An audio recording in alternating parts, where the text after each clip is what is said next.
Alors, donc ici, si j'utilise l'équation d'état du gaz parfait,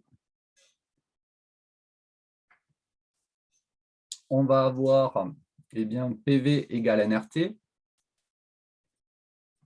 Et comme on vous demande le volume molaire, je vais utiliser le fait que la quantité de matière, c'est la masse sur la masse molaire, ce qui me permet d'introduire le volume molaire, qui est égal au volume sur... pardon, c'était le volume molaire, la décomposition ici, elle n'est pas utile.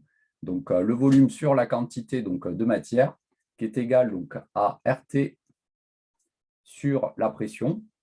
Et donc là, il suffit de faire les applications numériques pour les deux cas de figure. Et donc, vous allez voir qu'on va trouver le même ordre de grandeur pour les deux températures et conditions ici de pression identiques. On trouve 22 litres 4 pour le premier volume molaire. Donc là, attention, lorsque vous faites l'application numérique, le volume que vous obtiendrez sera en mètres cubes par mol. Là, je l'ai repassé en litres par mol, histoire que ça soit plus parlant. Donc, si je me place à la deuxième température, qui est qualifiée de température usuelle, à savoir 20 degrés Celsius, le volume molaire, on se rend compte qu'il a le même ordre de grandeur, puisqu'on trouve cette fois-ci 24,0 litres par mol. Et donc ça, c'est des ordres de grandeur qu'il faut avoir en tête lorsqu'on s'intéresse à un gaz parfait.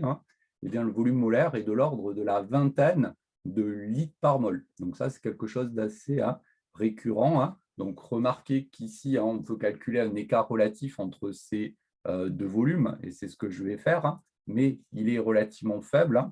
Donc ici, j'appelle des primes ce volume-là. Donc on a l'écart relatif ici,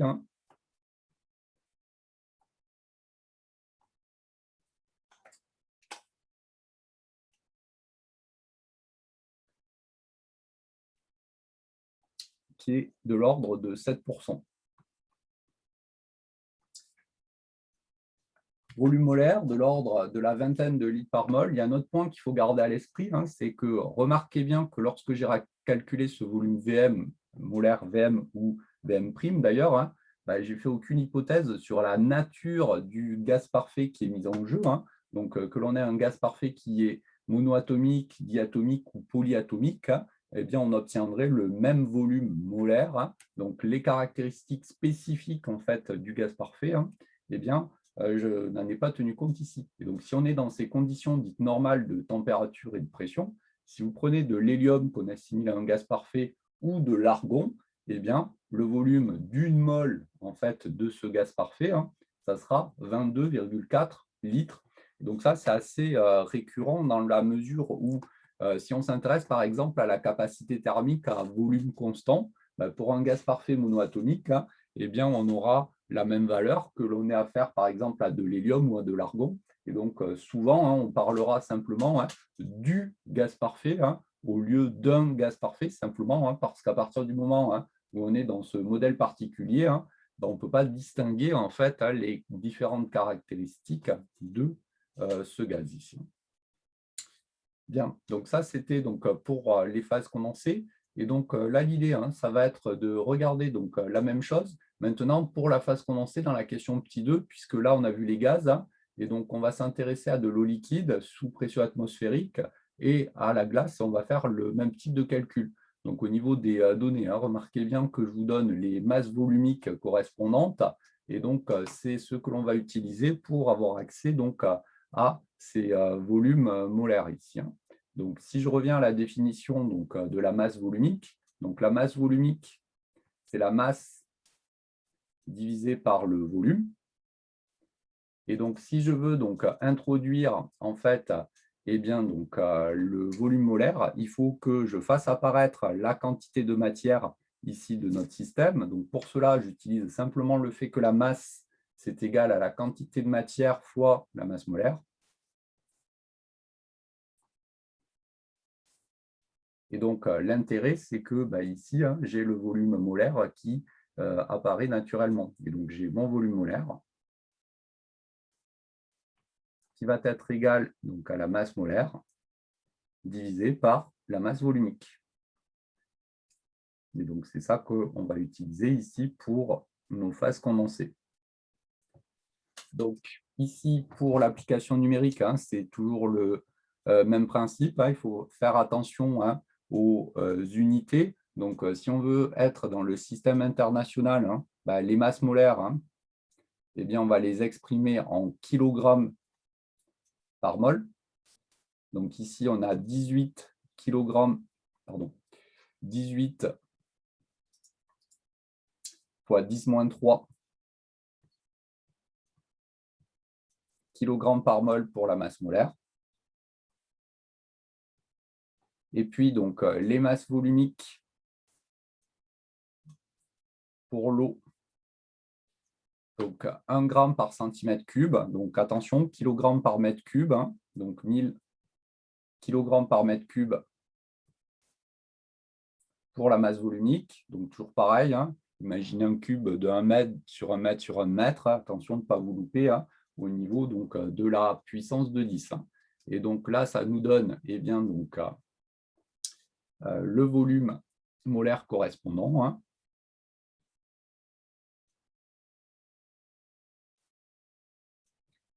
Donc 1,8 fois 10-5 mètres cubes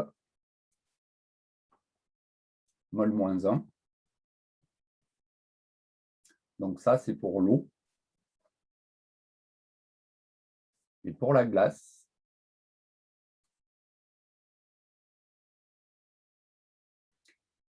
on a donc la masse volumique qui est un peu plus faible.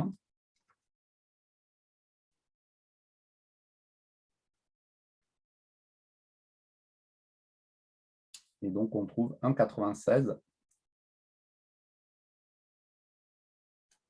fois 10-5 mètres cubes par mol. Donc, si on veut utiliser une unité un petit peu plus intéressante pour bien matérialiser les choses, remarquez bien qu'ici, on est en 18 millilitres par mol,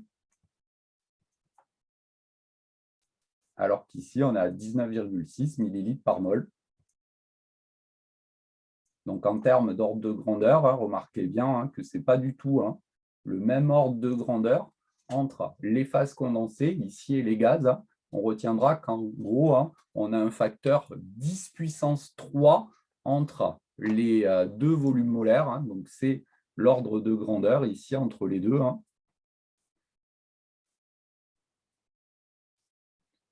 Entre eh bien, donc, nos gaz et les phases condensées, on a ce facteur 1000 qu'on retrouve du fait de la masse volumique. Donc, la masse volumique d'un liquide ou d'un solide, gardez à l'esprit qu'elle est environ 1000 fois plus grande que celle d'un gaz. Bien. Est-ce qu'il y a des questions là-dessus? Monsieur? Oui.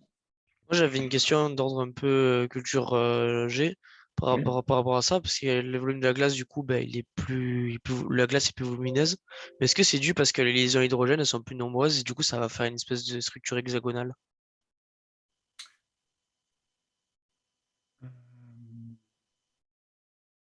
du moins par rapport à l'eau liquide? Alors, c'est lié effectivement donc, aux interactions qui sont un petit peu plus fortes au sein de la glace qu'au sein du liquide. Alors, après, structure hexagonale, pas forcément, puisque je vous rappelle, il existe différentes variétés cristallographiques associées donc, à la glace. Donc, il en existe 12. Donc, mais c'est lié effectivement à ces interactions qui sont un petit peu plus fortes, effectivement. Alors après, on peut voir ça aussi d'un point de vue énergétique. Il y a une relation dont on vous parlera en deuxième année. C'est la relation de Clapeyron qui permet en fait de faire le lien entre les volumes massiques de la glace et de l'eau liquide, par exemple.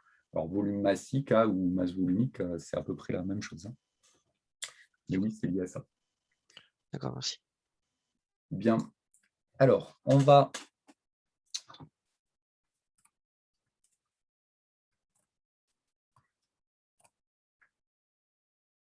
Hop, pourquoi ça veut pas...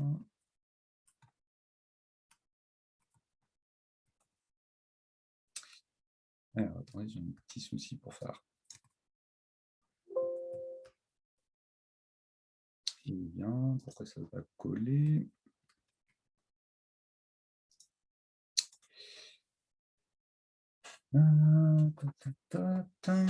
Alors, attendez, excusez-moi juste un tout petit instant, j'ai un petit souci pour copier.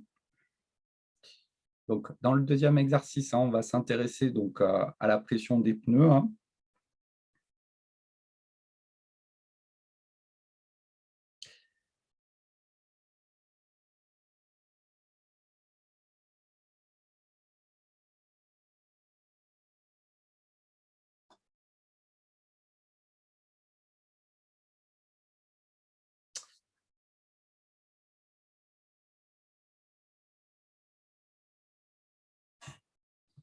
Alors, ça ne veut toujours pas.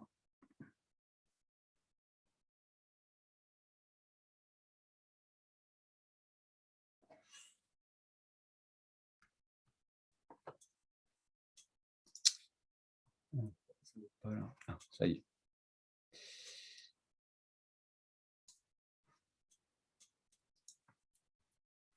Ok, excusez-moi, ça ne voulait pas copier, je ne sais pas pourquoi. Alors, on va s'intéresser dans ce petit exercice donc, à la pression des pneus. Et donc, quand on s'intéresse aussi bien à des pneus donc, de vélo que des pneus de voiture, donc on a donc une préconisation donc, au constructeur au niveau donc, du gonflage, et il est toujours préconisé donc, de gonfler les pneus à froid. Alors là, on vous demandait déjà qualitativement pourquoi. Alors, juste avant de répondre à ça, juste une petite info de culture générale, justement, pour ceux qui ne le sauraient pas. Donc, si vous prenez par exemple des pneus de voiture, au niveau donc, de la portière avant ou sur le cadre de la voiture, bon, il y a la valeur donc, de la pression à laquelle doivent être gonflés les pneus qui est indiquée. Donc, par exemple, donc, pour ma voiture, donc la valeur préconisée, c'est 2,5 bar ici. Donc ça, il suffit de regarder en fait sur la portière et bien avant. Alors, juste pour la culture G, pour ceux qui ne savent pas, donc attention, cette valeur ici qui est préconisée, donc c'est une pression qui est qualifiée de différentielle, dans le sens où c'est la différence de pression entre l'intérieur du pneu et l'extérieur du pneu. Et comme l'extérieur du pneu, c'est l'air ambiant qui a la pression atmosphérique, et bien donc si ce qui est préconisé au niveau du gonflage, c'est une pression différentielle de 2,5 bar. En fait, à l'intérieur du pneu, la pression elle vaudra 3,5 bar. Donc attention, cette pression-là qui est indiquée là, aussi bien sur les pneus de vélo d'ailleurs que les pneus de voiture, c'est une pression différentielle. C'est la différence de pression entre l'intérieur et l'extérieur du pneu. Donc en fait, vous n'avez pas 2,5 bar, là en l'occurrence, mais vous auriez 3,5 bar de pression à l'intérieur du pneu. Bien, alors je reviens au petit exercice. Donc, on vous demande pourquoi bien, donc, les constructeurs préconisent de gonfler les pneus bien, donc, à froid. Alors, si on utilise encore une fois le modèle... Monsieur, Oui, donc quand on part chez le mécanicien, on lui dit il faut mettre 3,5 barres de trucs là. oui. Ok. Alors, c'est exactement le même principe. Donc, de toute façon, tous les manomètres qu'on utilise, donc ce manomètre, c'est appareil de mesure de pression, c'est des manomètres différentiels, donc que ça soit à aiguille ou pas. Donc, c'est une différence de pression entre l'intérieur et l'extérieur du véhicule, pardon, entre l'intérieur et l'extérieur de l'endroit où l'on mesure. Donc, il y a toujours un bar de décalage entre l'affichage et la réelle pression qui est affichée. Donc, si vous allez effectivement chez le mécanicien et que vous lui demandez de mettre 5 bars de pression dans votre pneu, c'est 5 barres différentielles, donc vous aurez en fait 6 barres à l'intérieur.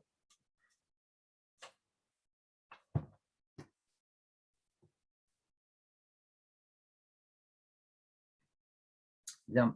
Alors, lorsqu'on s'intéresse à Monsieur, Oui, juste pour revenir à ce que vous venez de dire, du coup, quand on utilise nos pompes à vélo et qui a marqué la pression, parfois ça arrive, est-ce qu'elle nous donne la pression différentielle ou la pression qui est à l'intérieur du pneu? alors non, non, c'est encore une fois, c'est tout des pressions différentielles en fait. Donc, Ok, que ça soit les pompes à main ou les pompes avec des compresseurs. Donc, c'est entre guillemets étalonné pour correspondre à ce qui a marqué sur les pneus. Parce que si vous regardez un pneu de voiture ou un pneu de vélo, il y a la pression min, la pression max qui est indiquée, mais c'est vraiment des pressions différentielles. Donc, toutes les pompes courantes, en fait, ça indique en fin de compte la différence entre l'intérieur et l'extérieur en fait, de vos pneus. Mais oui, même les pompes à main, c'est des pompes différentielles. ok, merci. Bien, alors là, au niveau du modèle, c'est un peu toujours la même chose. Soit on vous donne un modèle pour le gaz à utiliser et on fait avec, soit on ne vous dit rien et vous ne pouvez pas deviner l'équation d'état correspondante. Donc là, on va utiliser ici un PV égale nRT. Bon. Lorsque on s'intéresse bien, à un pneu de voiture, par exemple, le caoutchouc il est rigide et donc le volume correspondant il va rester constant en fait tout au long en fait, de l'utilisation. Et donc, compte tenu du fait que le volume est constant ici, on va avoir le rapport pression sur température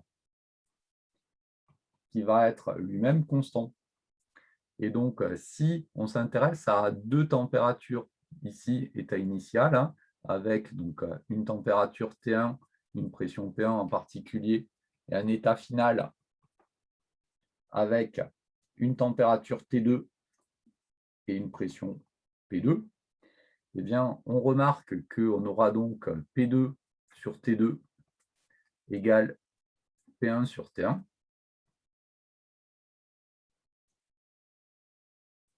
Donc, on soit bien pourquoi il faut gonfler le pneu à froid, puisque là, imaginons que on soit par exemple à 20 degrés Celsius.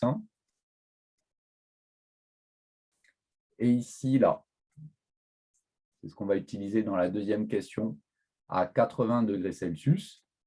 Eh bien, remarquez que compte tenu du fait que la température varie, on n'aura plus du tout la même pression ici lorsque le pneu il est gonflé à froid et lorsque le pneu il est gonflé à chaud. Et donc, conventionnellement, eh bien, la valeur qui est indiquée, c'est lorsque le pneu est à température ambiante avant d'avoir fonctionné, puisque vous remarquez que la température elle peut monter relativement haut.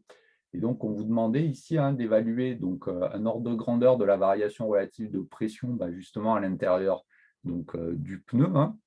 Et donc, si on fait un petit calcul là, en se basant sur ces deux températures-là, donc d'après ce que j'ai écrit avant, on a P2 qui est égal à P1 fois T2 sur T1.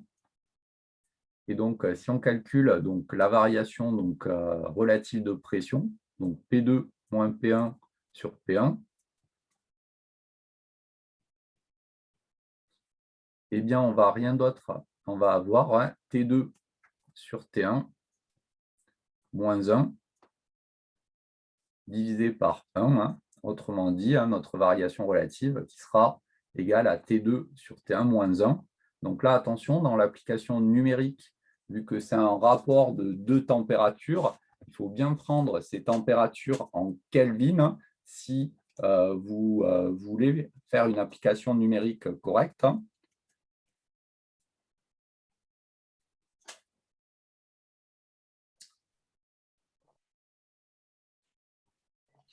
Et donc, on trouve ici une variation Monsieur, relative de 20% ici.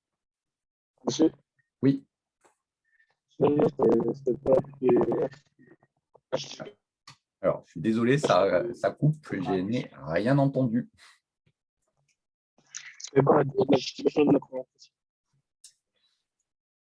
Alors, pas mieux, j'ai envie de dire. Donc, hop, mais peut-être, si c'est pas trop long, je tape dans le saisie discussion là, dans le petit menu, ou refais un essai en audio, mais honnêtement, on n'entend rien. Moi, j'avais une question. Oui, On prend un volume égal constante, mais c'est parce que la variation du volume du pneu, elle est faible devant la variation de la température.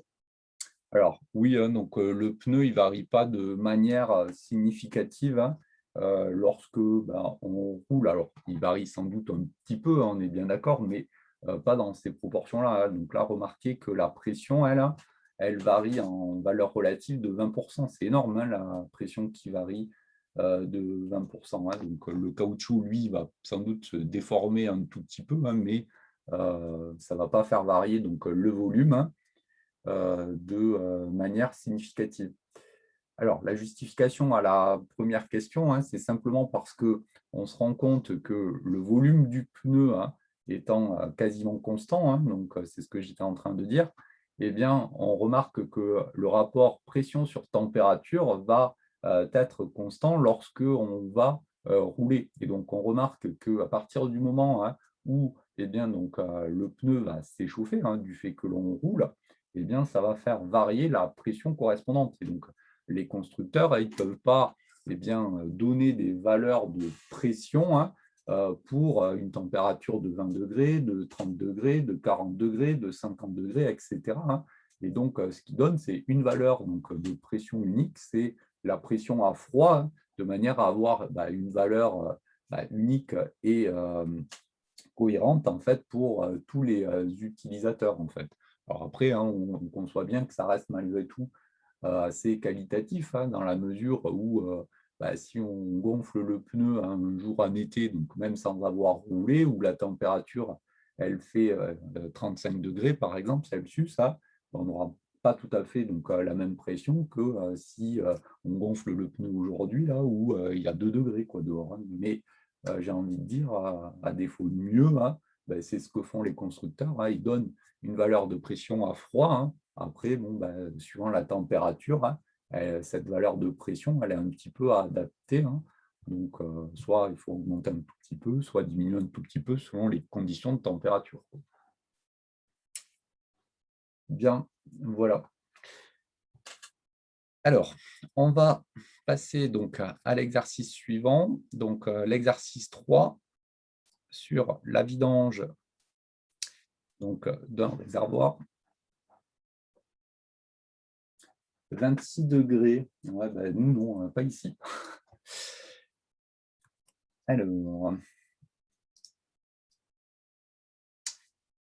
donc, l'exercice 3, s'il y en a un qu'il faut bien regarder, c'est bien celui-ci, j'ai envie de dire, simplement parce que c'est celui qui permet en fait de faire des petits calculs, cet exercice 3, simplement parce que, comme je le disais au début, à part PV égale NRT, il n'y a pas grand-chose au niveau donc, de cet exercice. Alors, cet exercice, on peut le trouver sous deux versions donc, différentes en fait.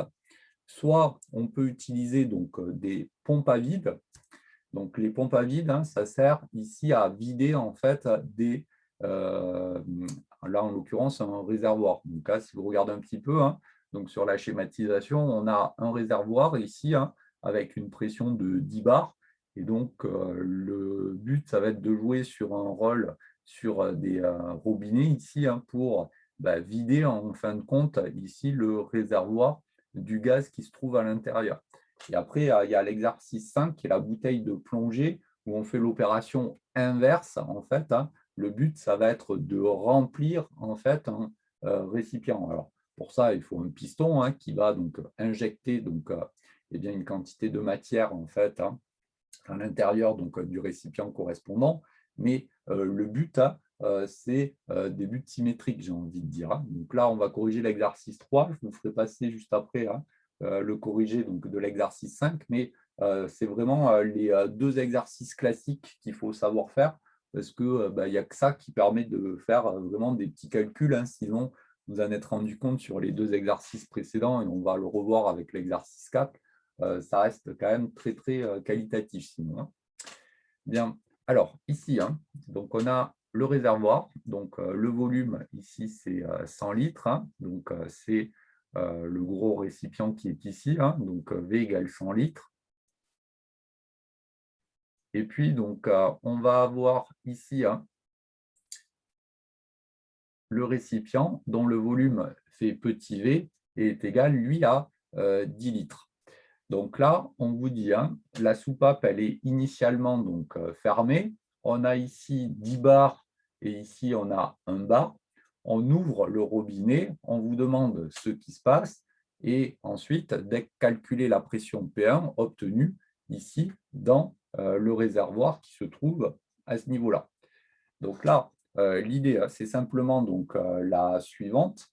Lorsque on va eh bien, donc, ouvrir donc, notre robinet, eh bien, donc, il y a une transformation qui va donc s'opérer de manière à uniformiser donc, les paramètres d'état intensif associés à notre système, hein, à savoir la pression et la température. Et donc, lorsque l'état final sera obtenu, eh bien, on aura du gaz dans les deux récipients à la pression P1. Donc là, hein, si je m'intéresse eh bien, donc, au système qui est constitué par les deux gaz, donc deux gaz, parce que simplement, il y a du gaz dans le réservoir et dans le récipient, hein, eh bien, donc, à l'état initial, dans le réservoir,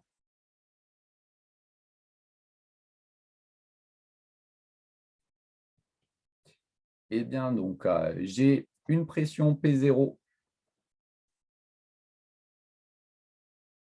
un volume grand V, la température, eh bien, donc, elle est connue, c'est T0. Donc, ce que l'on sait, hein, par voie de conséquence, c'est que la quantité de matière, si je la note M0, ça sera P0 fois V sur RT0. Et donc, on peut la calculer, ça va nous être utile pour la suite, mais l'idée, hein, c'est surtout que l'on connaît en fait totalement en fait, cet état initial. Hein. On a donc une quantité de matière initiale qui vaut ici donc 41,1 mol. Au niveau donc du récipient,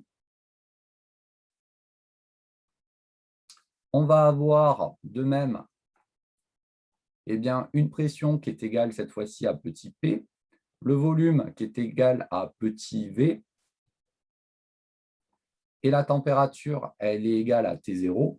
On va avoir ici une quantité de matière que je note petit n qui va être égale à petit PV sur RT0. Et donc, si on calcule la quantité de matière correspondante, on va avoir ici, le volume c'était 10 litres, pardon. On va avoir eh bien, donc, une quantité de matière de 0,4 mol. Et puis ensuite, on va avoir donc notre transformation qui va mener à un état final où on va avoir donc N0 plus N mol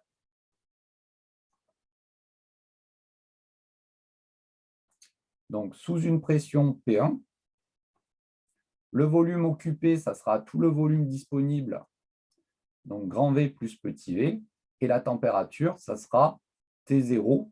Donc ici, vous remarquez que on vous indiquait que la température était maintenue constante, et donc on va avoir une transformation qu'on pourrait qualifier d'isotherme. On va en revenir dans le chapitre qui suit. Et donc ici, si j'applique simplement, encore une fois, donc PV égale nRT, vous remarquez que l'on va avoir donc P1 facteur de grand V plus petit v, qui va être égal à N0 plus N fois RT0. Donc ça nous permet d'avoir accès à notre pression P1, qui est égale à N0 plus N fois RT0 sur grand V plus petit v. Et donc ça nous permet d'avoir accès à notre pression. Donc là, on trouve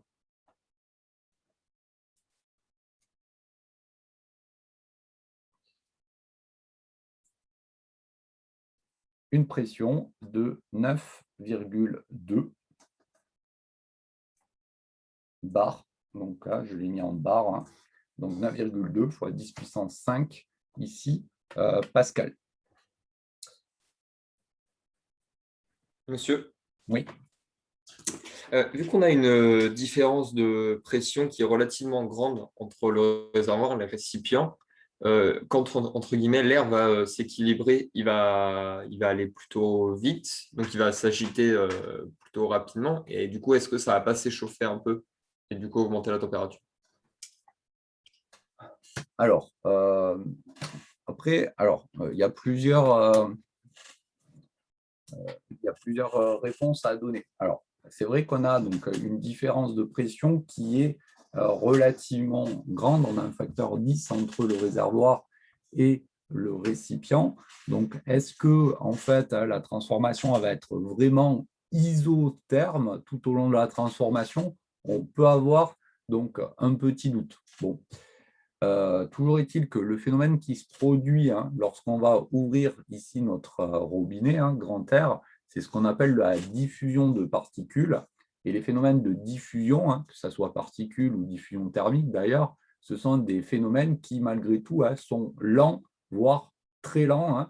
Vous regarderez donc en deuxième année les ordres de grandeur qui sont mis en jeu et vous verrez que ça prend quand même beaucoup de temps. Donc, même si on n'est pas sûr que la température ici elle soit exactement constante tout au long de la transformation, c'est le modèle qu'on va utiliser. Bon, et ça, c'était l'objet de la deuxième remarque. C'est un peu comme toujours en physique, on est obligé d'utiliser donc un modèle pour traduire donc ce qui se passe. Donc, vous allez voir dans le chapitre 2, là, on va présenter les différentes transformations avec lesquelles on va travailler, donc les transformations isothermes, isochores et compagnie. Alors, ces modèles de transformation, ce sont des cas idéaux.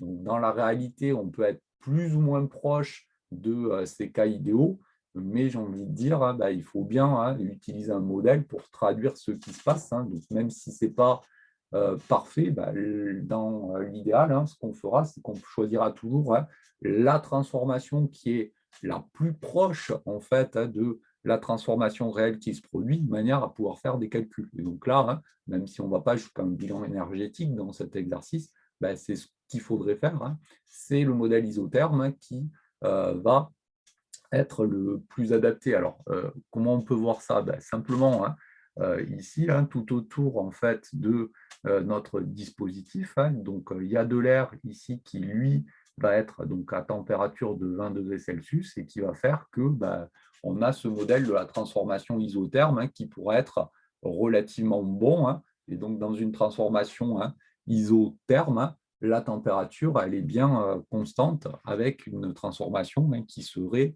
relativement lente. Si par cas, et je terminerai là-dessus, on a besoin d'un modèle qui est un tout petit peu plus réaliste, on parlera de transformation donc monotherme, vous verrez. J'introduirai donc ce terme à la fin du chapitre 2, si vous l'avez lu, ça vous évoque sans doute des choses. À savoir, ici, on a la température extérieure au récipient qui est constante. Celle à l'intérieur, on ne sait pas trop. La transformation, pour le coup, elle n'a plus besoin d'être infiniment lente dans notre modèle. Et cette transformation monotherme collera sans doute un petit peu mieux à la réalité. Après, par contre, dans l'aspect calculatoire, c'est un peu moins pratique à mettre en place. Ok, merci. Monsieur? Oui. lorsqu'on calcule notre pression, quand on trouve, c'est toujours en kilopascal? Oui, puisque, disons, c'est toujours en kilopascal. Non, la pression, elle est en pascal. Ensuite, là, je l'ai converti en bar pour que ça soit un petit peu plus parlant. Mais là, dans l'application numérique, on trouve 9,2 fois 10 puissance 5 lorsqu'on prend les températures en Kelvin et les volumes en mètres cubes.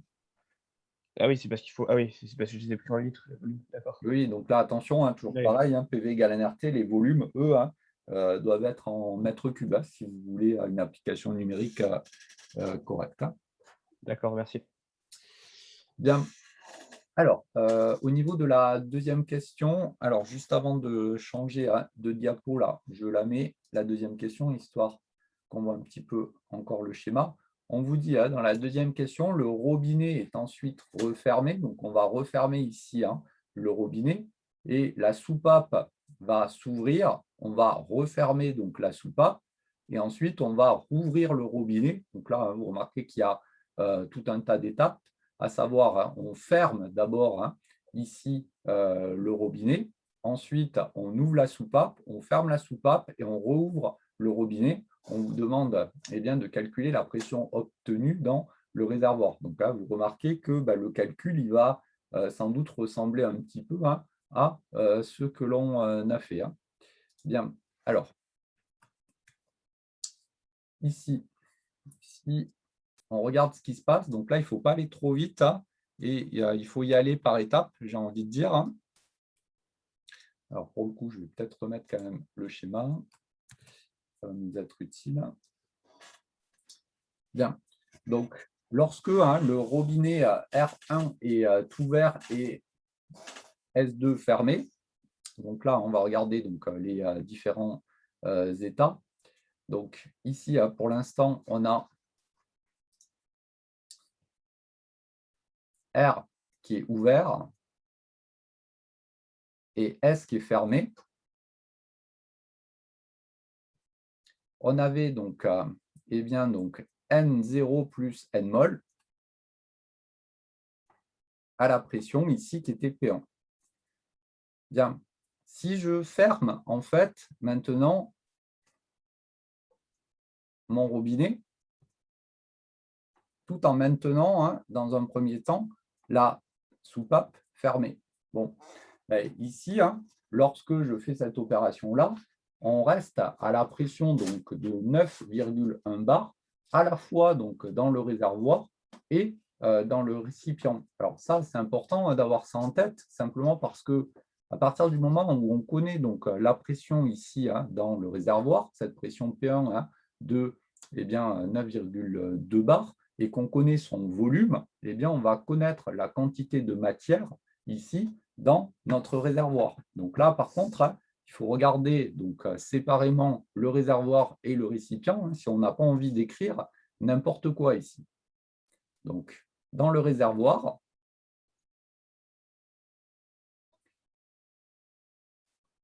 on a ici la pression qui vaut P1, le volume qui vaut grand V et la température qui vaut T0. Et donc ça signifie que l'on a donc N0' mol qui seront égales à P1 fois grand V sur RT0. Si on fait donc l'application numérique, donc là, attention à la pression, cette fois-ci, elle vaut 9,2 bar. On remarque que dans notre réservoir, on n'a plus que 37,8 mol. Bon, on peut regarder au niveau du récipient, donc ce que l'on a, même si en soi, ça ne va pas être très intéressant. Dans le récipient, on aura donc une pression P1, un volume petit v, une température T0, et donc on peut calculer la quantité de matière. Je ne le fais pas ici simplement parce que ça ne va pas être utile vu la succession d'opérations. Bien, donc ça c'est la première étape, R ouvert, S fermé. On a la deuxième étape, R fermé, S fermé. Après, on vous dit que l'on ouvre la soupape. Donc là, on a R qui est fermé et S qui est ouvert. Alors, oui, Assimi.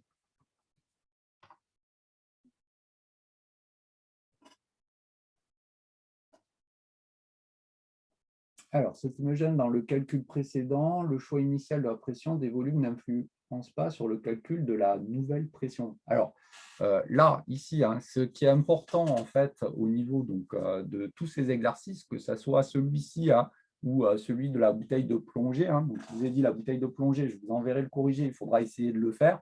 C'est une erreur fréquente, c'est justement de raisonner sur les volumes.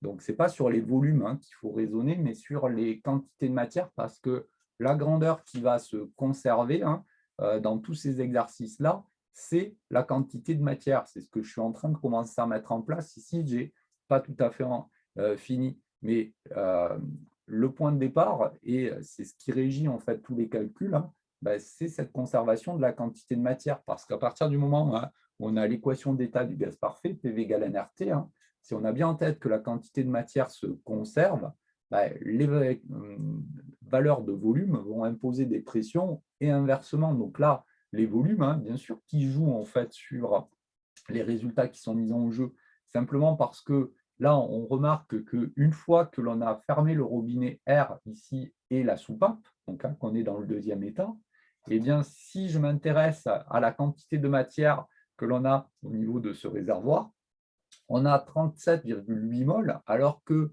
lors de la première opération, hein, on en avait 41,2, je crois, de mémoire. Et donc, vous remarquez qu'au fur et à mesure, on va vider ce réservoir, mais c'est parce qu'on joue donc, sur les jeux de soupape, en quelque sorte, sur les volumes qui vont être mis en jeu, simplement parce que, en fait, c'est N0 plus N mol qui sont à la pression P1, ils vont occuper ici un volume de 110 litres, donc la somme des volumes des réservoirs et des récipients. Et lorsqu'on va fermer donc, le robinet, on va entre guillemets diminuer donc, le volume dans le sens où on va s'intéresser ici hein, eh bien, qu'à ce volume de 100 litres. Mais comme le gaz, lui, il est uniformément réparti dans tout le volume disponible dans le premier état, eh bien, c'est ça qui permet en fait de baisser donc, la quantité de matière. Donc, les volumes, bien sûr, qui jouent, hein, mais disons, c'est bien un bilan de quantité de matière que l'on est en train de faire malgré tout. Alors, si je regarde eh bien, donc, le troisième état, donc, on a le R qui est fermé, le S qui est ouvert. Donc, le fait en fait, d'ouvrir le S, eh bien, ça, c'est intéressant parce que la pression hein, qui valait ici à 9,2 bars, si j'ouvre la soupape, ça va éjecter en fait, de l'air du récipient de manière à reobtenir en fait, le même état que ce que l'on avait tout à fait au début, hein, à savoir une pression ici de 1 bar dans le récipient. Donc, au niveau du réservoir, il n'y a rien qui change, à savoir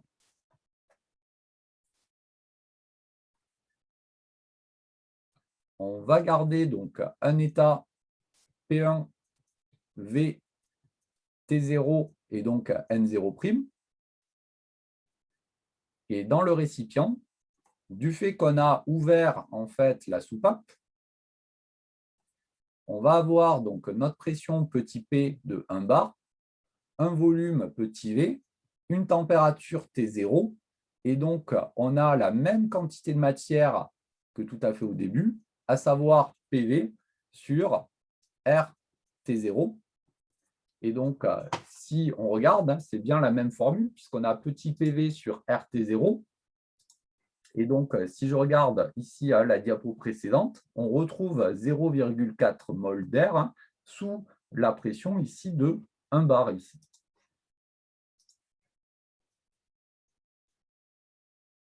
Et donc là, on a 0,4 mol.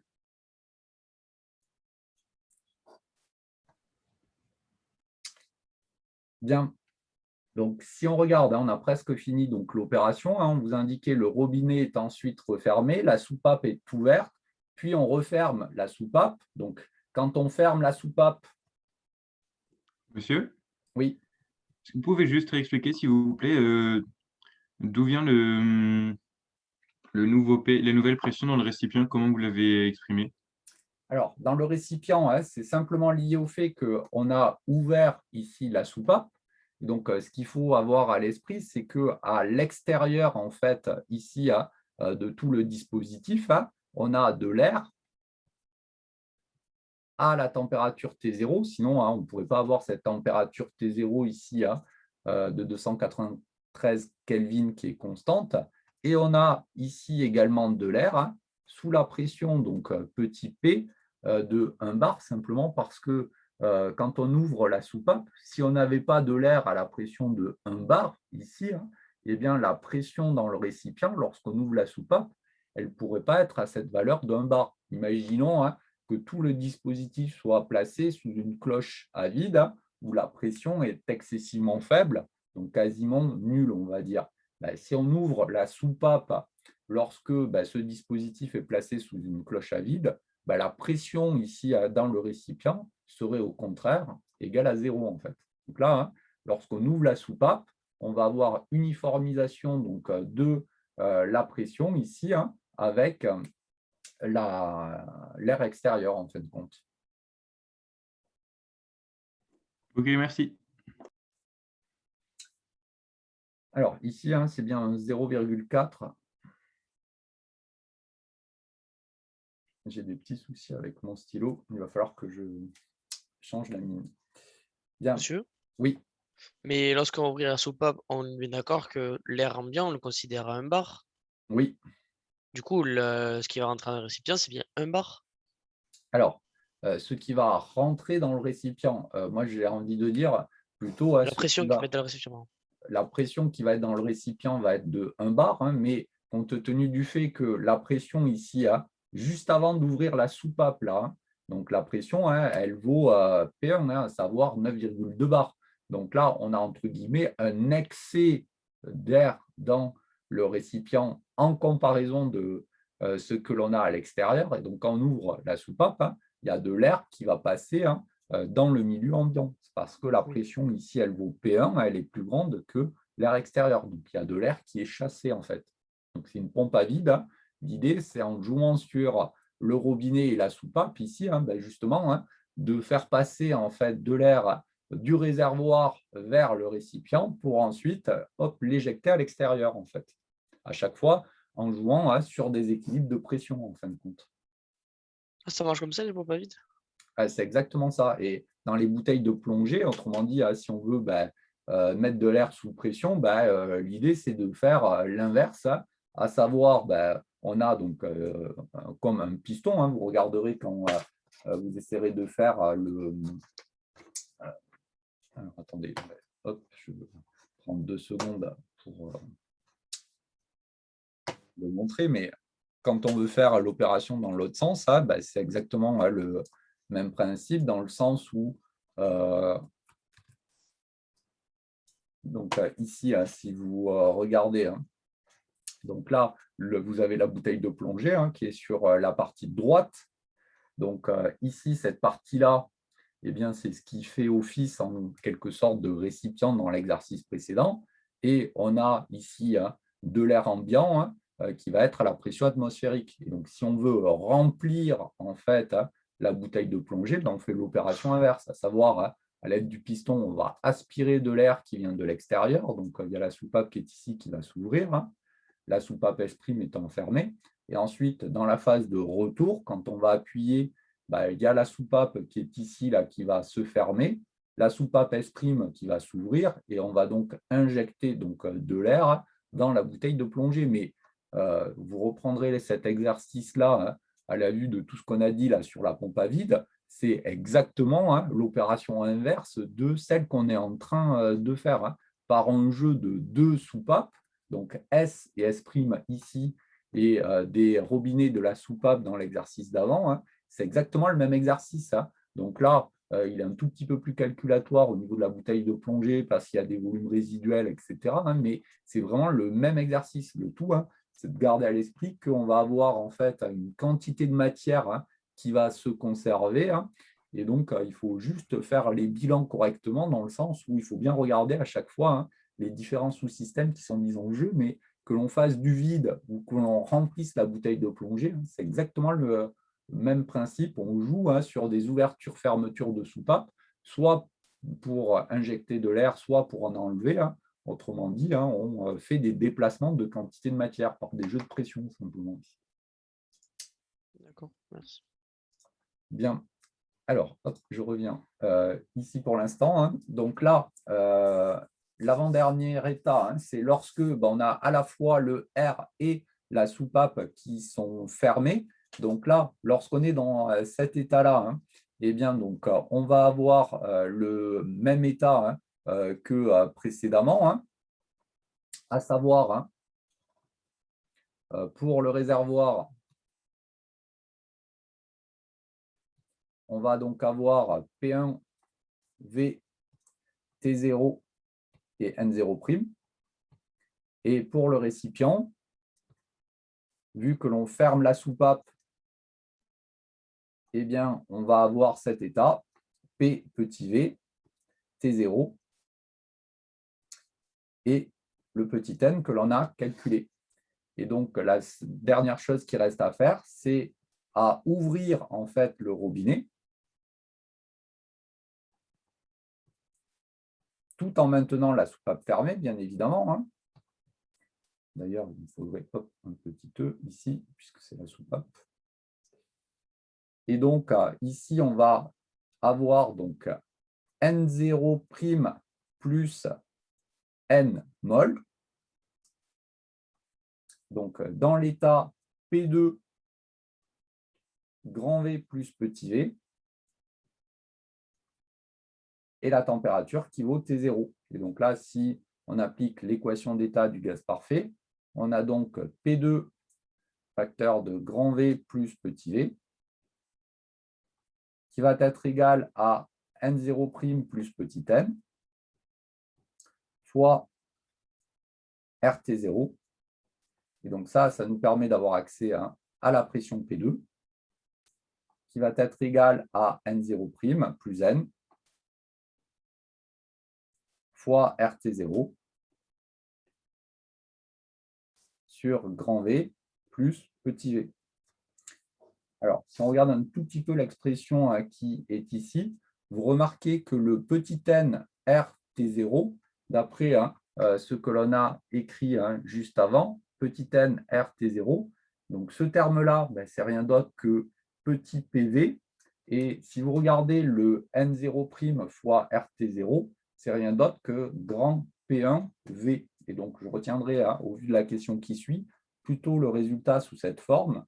C'est grand P1, grand V, plus petit p, petit v, sur la somme de nos deux volumes. Donc ça, c'est notre pression P2 que l'on cherche.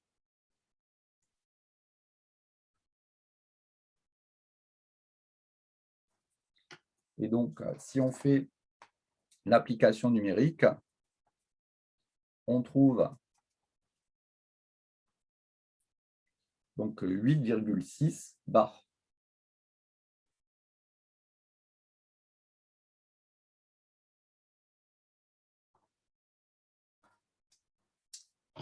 Bien, donc là, on utilise donc une pompe à vide. On avait initialement donc 10 bars au niveau donc, de notre réservoir.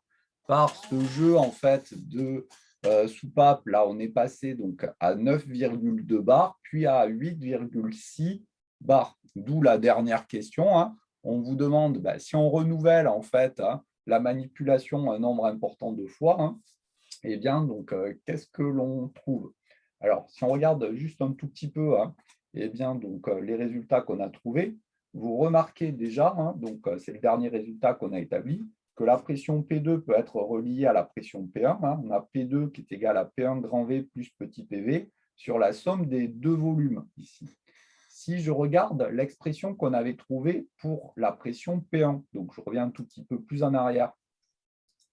Donc, la pression P1, regardez l'expression qui est ici. On a N0 ici plus petit n, RT0 sur grand V plus petit v. Donc, encore une fois, ici, si on y regarde un tout petit peu mieux au niveau donc, de cette expression qui est là, et que je la réécrit sous une forme identique ou presque à ce que l'on a trouvé juste avant, hein, ben, remarquez que notre pression P1 ici, ça va être égal à N0 RT0. Donc N0 RT0, c'est P0 grand V. Le terme en petit n RT0, ben, c'est le petit PV sur la somme de nos deux volumes. Donc là, vous remarquez en fin de compte hein, ben, qu'il y a une récurrence qui se met en place, hein, puisqu'on a P1 qui est égal à P0 grand V plus ben, ce terme constant sur grand V plus petit v. On avait P2 qui était égal à P1 grand V, etc., plus le même terme. Et donc, de manière générale, hein, et bien, par récurrence, hein, on va pouvoir répondre à la question ici, hein, petit 3.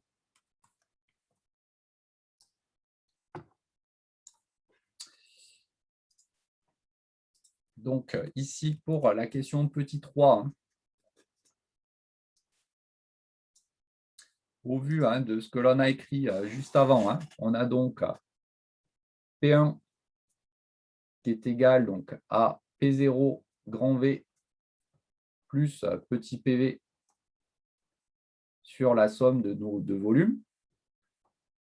On a P2 qui est égal à P1 grand V plus petit PV sur la somme de nos deux volumes. Et donc, par récurrence, hein,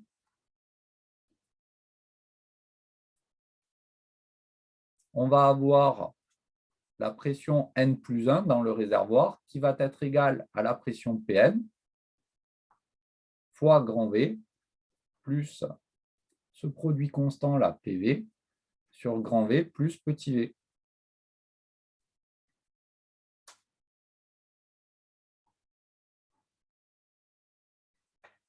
Bon, ça, c'est lorsqu'on fait donc une opération hein, pour lier la pression Pn à la pression Pn plus 1. Et donc, on vous demandait pour finir hein, que valait donc la pression limite atteinte dans le réservoir. Hein. Eh bien, donc là, il suffit de prendre la limite ici hein, de la relation précédente, hein, sachant que P infini, hein, c'est la limite lorsque n tend vers l'infini de Pn, mais aussi par voie de conséquence, la valeur de n plus 1, hein, lorsque eh bien, donc, n tend vers une très grande valeur, hein, ces deux termes ici seront égaux. Et donc, si on regarde l'expression que ça implique, on a donc P infini qui est égal à P infini grand V plus petit PV sur grand V plus petit v. Et donc, si on simplifie, hein, on se rend compte que P infini, c'est égal à petit p, hein, autrement dit, hein, notre pression atmosphérique ici de 1 bar. Et c'est pour ça qu'on parle de pompe à vide, hein, suivant la pression en fait, hein, que l'on a au niveau donc, de l'extérieur en fait, de notre dispositif. Hein, par ces jeux de soupape, on arrive à rejoindre cette pression ici, hein, en l'occurrence de 1 bar hein, sur le dispositif, par ce jeu de soupape.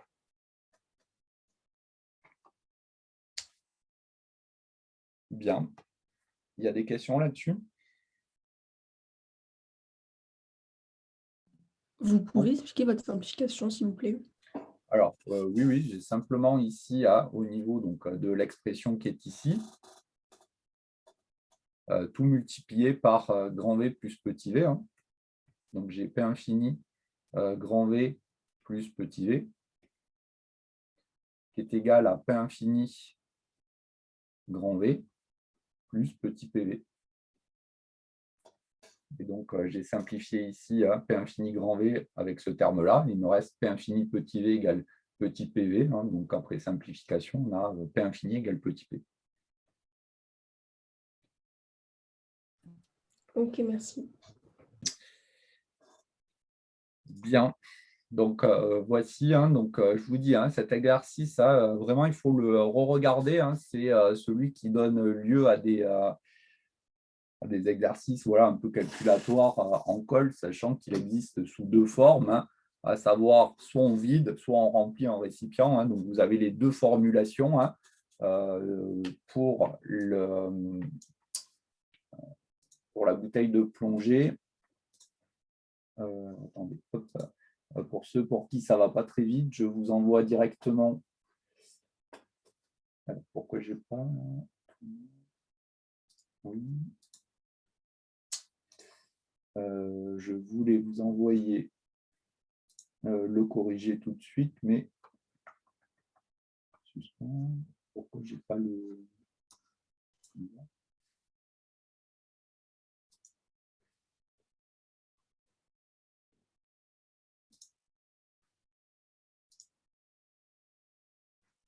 Bon, je vous l'enverrai par mail juste après, parce que là, j'ai pas le... Comment ça se fait que j'ai pas le fichier celui-là? Je recommence. Excusez-moi, juste une seconde. Hop, discussion. Je remets.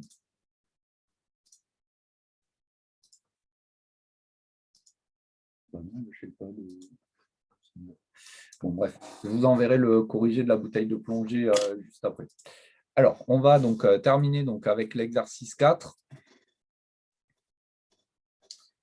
Donc, l'exercice 4, on rebascule sur quelque chose de plus qualitatif. Hein.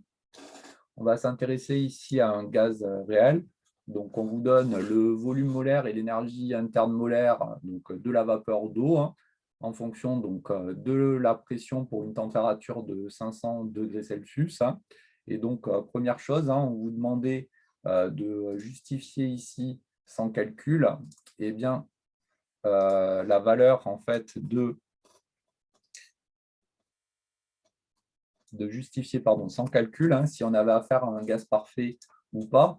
Donc, je vous rappelle hein, ce que l'on a dit donc, pour l'instant, hein, c'est que le gaz parfait, hein, il suit donc, la première loi de Joule. Hein. Donc, pour un gaz parfait,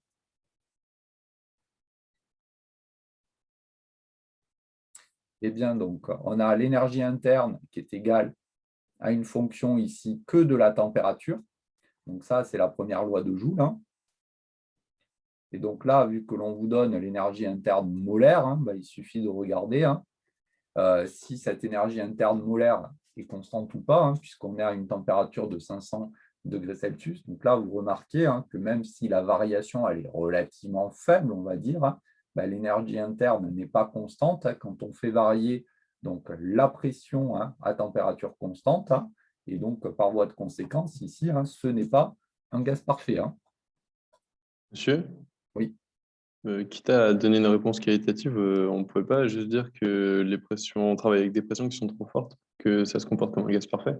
Alors, c'est justement hein, pour ça que justement, hein, ça ne se comporte pas comme un gaz parfait. Effectivement, c'est parce que les pressions hein, qui sont mises en jeu sont trop fortes.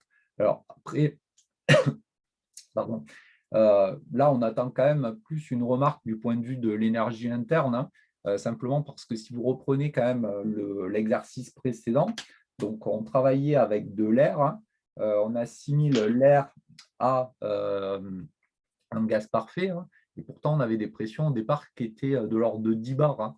Donc ça, ce n'est pas génial, hein, parce que vous remarquez que si je prends par exemple ici hein, donc, la vapeur d'eau entre 1 bar et 10 bars, hein, on a déjà une petite variation ici de l'énergie interne molaire. Vous allez voir que dans l'exercice 5, là, sur la bouteille de plongée, hein, on a des pressions hein, qui vont être relativement donc, importantes également, puisque de mémoire, on arrive à quelque chose de plusieurs dizaines de bars. Hein, et pour autant, hein, on restera dans ce modèle du gaz parfait, à défaut de mieux, j'ai envie de dire, pour ne pas trop complexifier donc, les calculs. Donc, sur le principe, c'est effectivement lié à ces valeurs de pression qui sont trop importantes, hein, je suis bien d'accord, hein, mais là, c'est véritablement la première loi de Joule hein, qui permet de faire la justification correcte. Mais c'est lié hein, aux histoires de pression ici. Hein. Ok. Donc là, hein, on remarque que U dépend de P. Hein, et donc, on va avoir un gaz réel ici qui va être mis en jeu. Hein.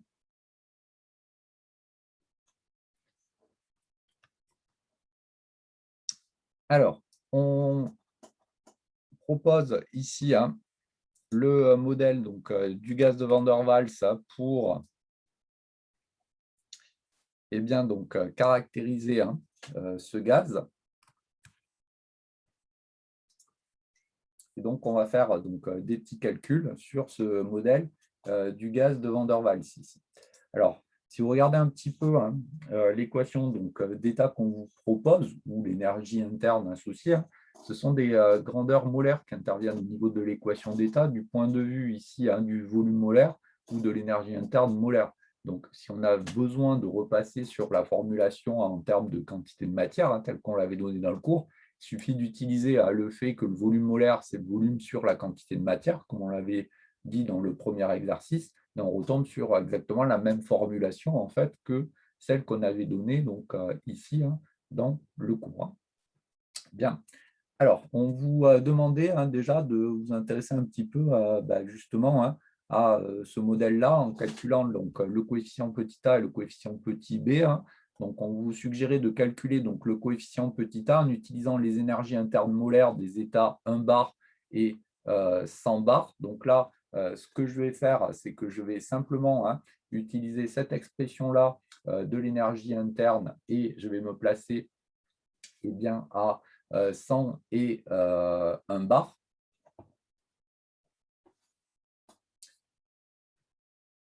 Et donc, si je fais cela, donc vu que c'est la même température, hein, si je m'intéresse à la différence des énergies ici, hein, internes molaires, eh bien déjà, le premier terme, celui qui va être relatif au gaz parfait, compte tenu du fait que la première loi de Joule nous dit que ça ne dépend que de la température, eh bien, ces termes-là, même si on ne les connaît pas, ce n'est pas très grave, ils vont se simplifier.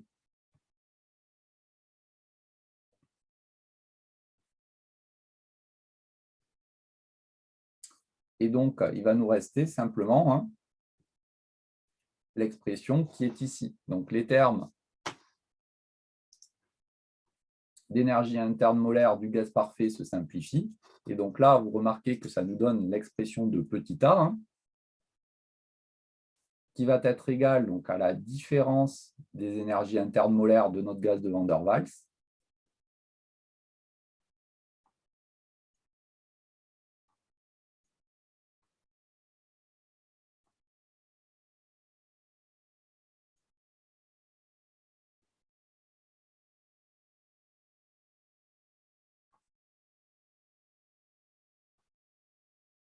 Il reste donc simplement hein, l'application numérique à faire.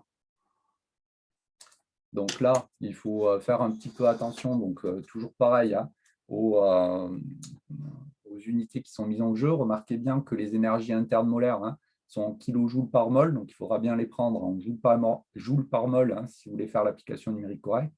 Et les volumes sont donnés en litres mol-1, donc il faudra bien les convertir ici en mètres cubes par mol. Hein. Donc là, attention aux unités. Hein.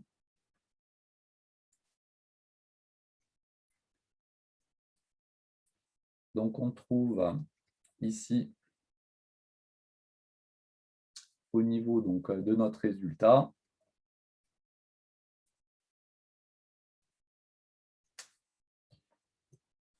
donc petit a,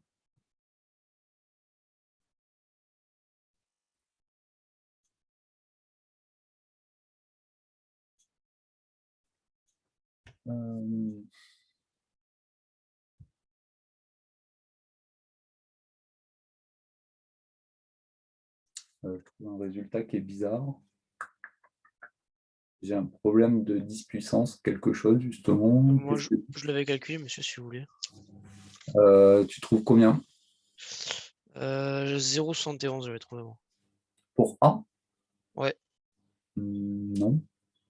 C'est pas ça? Ouais, Je suis peut-être oublié une unité, alors. disons, c'est le bon ordre de grandeur. Mais alors, attendez, parce que je ne vois pas où je me suis planté. C'est ça qui m'a paru bizarre.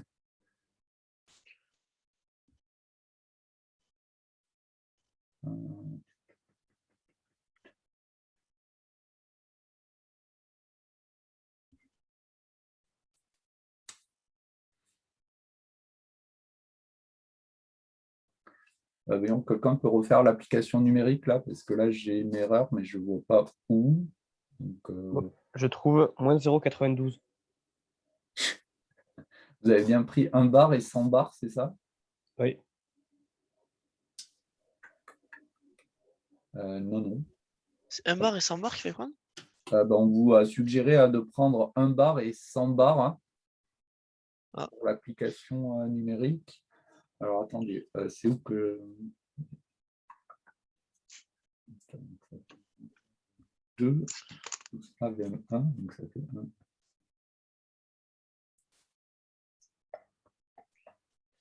1. Pourtant, hein, c'est bien ça, mais alors en termes d'ordre de grandeur, j'ai un problème de 10 puissance 6, c'est bizarre.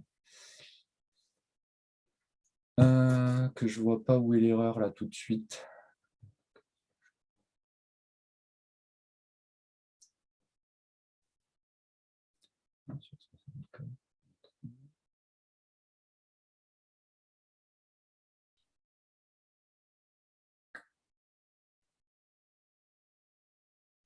Ah si, si, c'est bon. J'ai trouvé, excusez-moi, j'ai oublié une parenthèse.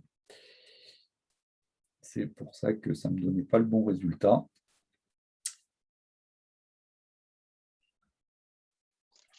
Oui, c'est ça. Hop. Donc, j'avais oublié la parenthèse ici.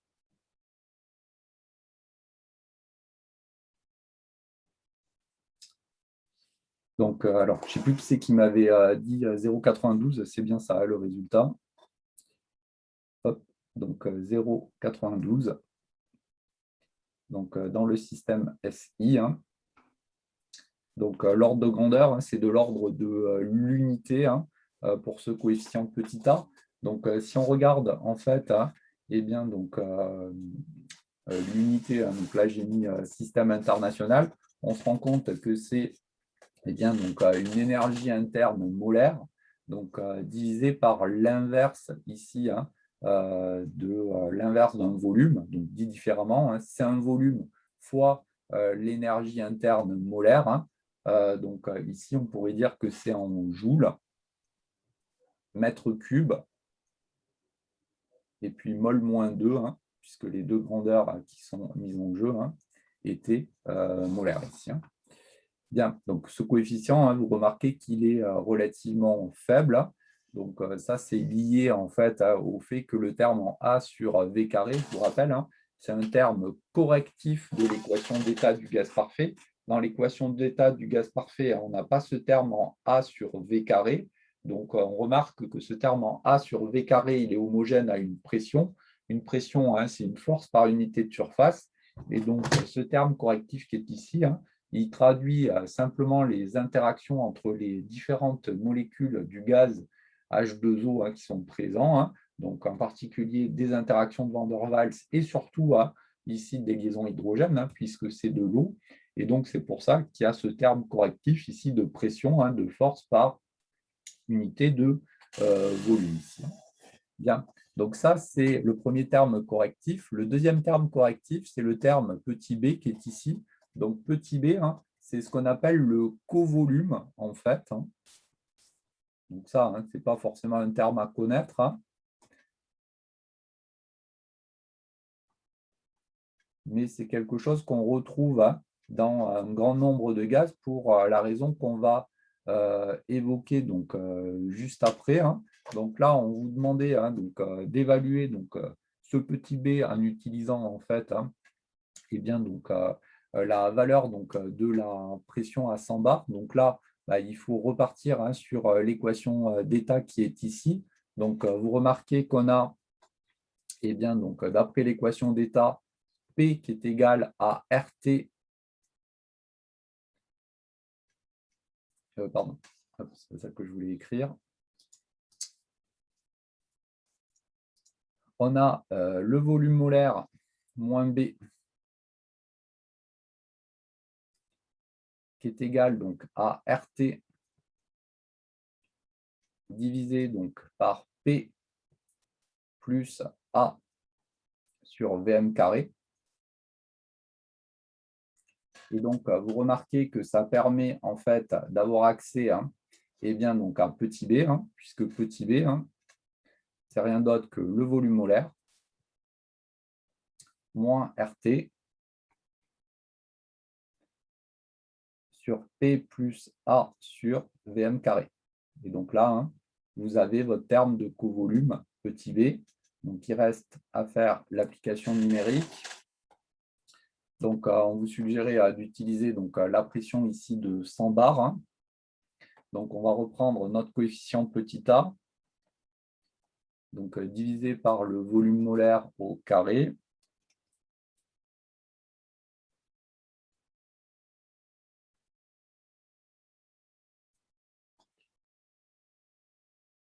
On a donc ici un terme de covolume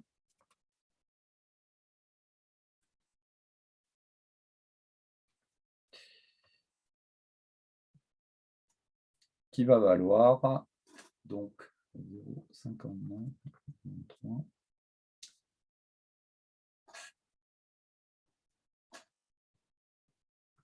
donc 8,2 fois 10 puissance moins 5 mètres cubes, mol moins 1, si on regarde du point de vue de l'unité, simplement parce que le petit b a la même unité ici que VM. Bien. Et donc, on vous suggérait pour finir, et c'est ça qui permet d'interpréter le covolume, on vous dit en assimilant les molécules d'eau à des sphères de rayon RS, et sachant que B représente le volume molaire résiduel lorsqu'on fait tendre P vers l'infini, d'en déduire un ordre de grandeur en fait du rayon RS. Donc là, ce qu'il faut voir, c'est rien d'autre que la chose suivante. Donc, on va ici faire tendre la pression vers l'infini. Donc, si Monsieur, on fait… Oui, est-ce que vous pouvez mettre juste 2 secondes la page que vous venez d'enlever, s'il vous plaît, parce que j'avais pas eu le temps. Enfin, moi, j'étais déconnecté là. Oui. J'ai pas eu le temps de copier. Merci. donc là, on va C'est bon. simplement, en reprenant l'équation d'état du gaz de Van der Waals qui est ici, eh bien, faire passer ce terme à bas, donc c'est ce que j'évoquais ici, et en faisant tendre ici la pression vers l'infini, on se rend bien compte effectivement que B va tendre vers VM. Donc, c'est ce que j'étais en train d'écrire juste avant. C'est bon, je peux changer là? Oui, oui, merci. C'est bon? Monsieur, Oui. dans l'équation d'état de Van der Waals, A et B sont spécifiques à chaque gaz. Alors, oui, effectivement, et c'est même pire que ça, j'ai envie de dire. Si vous regardez bien la petite question là qui vous est posée, donc je vous suggère de calculer le coefficient petit a en utilisant les pressions P égale 1 bar et 100 bars. Si vous amusez à calculer le coefficient petit a en prenant par exemple les pressions 1 bar et 40 bars, vous verrez que vous ne trouverez pas tout à fait la même valeur pour le coefficient petit a et par voie de conséquence pour le coefficient petit b en fait. Et donc ça, c'est simplement lié au fait qu'il n'existe pas d'équation d'état générale en fait pour toute la gamme de pression et de température. Et donc, c'est valable que pour une faible gamme de pression, de température. Et donc, si on change le gaz, effectivement, les valeurs de A et B changent. Mais là, vous remarquez que même si on travaille dans une gamme un tout petit peu plus précise de pression, ça modifierait les valeurs. Donc, les calculs que l'on fait là ne sont qu'approximatifs en fait. Mais là, c'est parce qu'on a calculé B avec A, mais B, peu importe la gamme de pression, normalement, avec sa définition, il va rester le même. Alors, à condition en fait d'avoir toujours le même type de molécules parce que c'est ce que j'étais en train d'écrire juste après. Donc, on a le volume molaire en fait moins petit b qui va être égal à RT divisé par P plus A sur VM carré ici. Et donc, si on fait tendre ici P vers l'infini, eh bien, ça veut dire que petit b, il va tendre vers le volume molaire en fait, du gaz. Et donc, typiquement, voici ce que l'on a. Hein. On va donc augmenter la pression. Donc, on va coller toutes les molécules les unes à côté des autres, en fait. Et donc, le volume résiduel qui va rester, hein, ça va être petit b ici. Donc, le volume. Hein.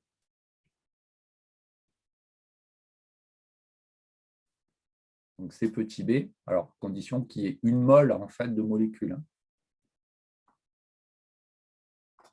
Et donc, là, ça va dépendre en fait que, en fin de compte, de la nature du gaz qui est mis en jeu. Hein. Donc, si vous avez de l'eau, effectivement, hein, vous aurez une valeur de petit b, mais si vous avez de l'argon ou de l'hélium, hein, la valeur de petit b changera puisque cette taille minimale de molécules, hein, eh bien, elle va rester. Et si vous reprenez le cours qu'on avait évoqué là, au niveau des gaz réels, quand j'avais présenté les deux modèles, là, le modèle du gaz de Van der Waals et de Dieterici, ce terme correctif en V-B, là, eh bien, il intervenait dans les deux gaz, simplement parce que ça, c'est quelque chose d'assez commun dans les termes correctifs. Hein. Ce terme de covolume, lui, on conçoit bien hein, que quel que soit le modèle qu'on va utiliser, ce volume résiduel, lui, va toujours être présent. Et donc, ça va dépendre surtout de la taille des atomes ou des molécules qui sont mises en jeu. Monsieur, oui. C'est pas plutôt VM qui va tendre vers B? C'est pas VM qui bouge? Alors, disons, VM tend vers B ou B tend vers VM, disons, ce qu'il faut comprendre par là, hein, c'est plus que VM moins B va tendre vers 0, hein, et donc que VM, ici, va être environ égal à B. Hein. Alors, effectivement, on peut voir ça comme le volume molaire qui va tendre vers B, hein, dans la mesure où, dans le tableau, effectivement, c'est lui qui bouge. Bien, et alors, donc ici, hein, si on conclut pour le coup, hein, donc on avait ici la valeur de petit b, hein, donc on l'a déterminé juste avant, hein, donc ça va être ici hein, le nombre d'Avogadro, simplement parce qu'on raisonne sur une mole ici, hein, c'est un volume molaire que l'on a calculé, qui va être égal ici à 4/3 de pierre au cube. Donc, simplement parce qu'on assimile ici les atomes et bien, donc, à des sphères. Et donc, vous remarquez que le RS, en fin de compte, hein, ça va être 3 fois petit b divisé par le nombre d'Avogadro fois 4pi et le tout à la puissance 1/3. Et donc, connaissant le petit b, on peut avoir accès donc, à la taille ici hein, donc, des molécules d'eau.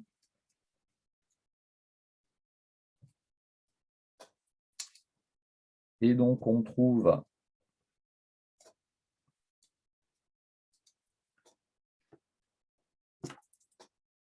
pour RS, donc 319 picomètres. Donc, vous remarquez que l'ordre de grandeur, hein, il est plutôt bon, hein, parce que là, je vous rappelle, le gaz auquel on s'intéresse, hein, c'est un gaz de Van der Waals de molécules d'eau qui sont constituées d'un atome d'oxygène, de 2 atomes d'hydrogène ici. Bien. Des questions là-dessus?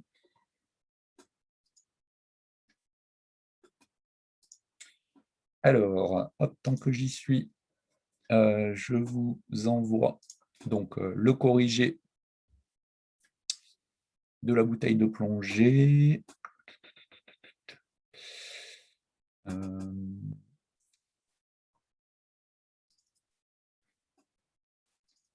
Hop, thermo, corrigé,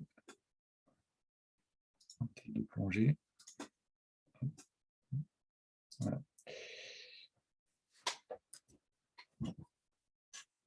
Bien, donc je viens de vous l'envoyer directement par WhatsApp, hein, donc vous pourrez le regarder, vous verrez que c'est quasiment le même que celui qu'on a fait juste avant sur la pompe à vide. Alors, il reste un tout petit peu de temps, hein, donc on va revenir sur le chapitre 2 pour finir de mettre en place en fait les différents termes de vocabulaire que l'on a besoin. Et puis, on attaquera les choses sérieuses demain avec le premier principe. Donc, le premier principe, je vous ai mis en ligne la vidéo là sur le cours. Si vous voulez le regarder avant le cours, vous pouvez. Donc, j'ai actualisé la vidéo là puisque j'ai modifié un peu le cours par rapport à l'année dernière. Bien, alors, je vous rappelle ce qu'on avait dit d'important. Donc, j'ai changé la partage d'écran. Là, vous avez bien le chapitre 2 en ligne. Là. Oui. Ouais. Donc, je vous rappelle ce qu'on avait commencé à faire. Donc, on avait mis en place les notations déjà sur les transformations qui étaient mises en jeu en physique, les transformations macroscopiques et les transformations en fait microscopiques. Donc, juste pour en rappeler à 2 mots, donc on avait dit que lorsqu'on s'intéressait à une transformation macroscopique en particulier, on allait avoir nos variables d'état, donc le volume, la pression, la température, qui allaient varier d'une quantité macroscopique, à savoir VF moins VI pour le volume, par exemple, ou TF moins TI pour la température. Si on a par contre une petite transformation, on a les variables d'état qui vont varier de petites quantités, donc dV, dP ou dt pour nos variables d'état. Donc ça, on avait dit, attention, c'est important au niveau des notations parce que dès lors qu'on va s'intéresser à proprement parler au travail et au transfert thermique, on va avoir des notations qui vont être un petit peu différentes.